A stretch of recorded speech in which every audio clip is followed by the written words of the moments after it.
ang sarap ng feeling na yung storya natin, na tayong mga Pilipino, na appreciate tayo ngayon sa buong mundo. Kasi I've always said this na we are a minority within a minority group. Kumbaga, may group of minorities, tayo na yung pinaka-minority sa minority group na yun. Pero ngayon, that's changing because of people like Januel Mercado and Joel Crawford.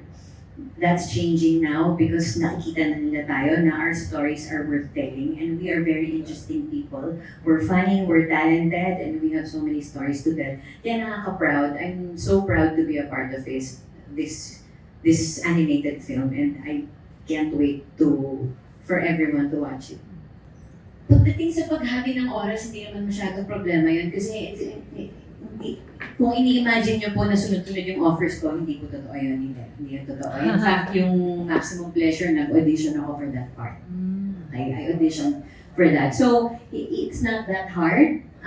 Usually naman, when I'm committed already to a project, it takes a while again before another project comes. So, tama-tama lang. Yung enough time for rest and work na hindi naman nagko-conflict sabay-sabay. Gigising ka pa rin ng maaga, gigising ka ng alas 5 ng madaling araw dahil susunduin ka ng alas 6. Tapos, uuwi kang mag-isa sa apartment mo. Hindi ka na pwedeng tumawag sa bahay kasi hating gabi na nun and tulog yung mga anak mo.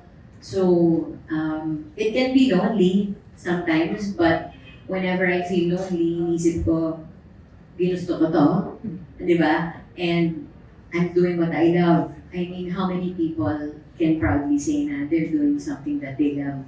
Ang dami-daming sa ating mga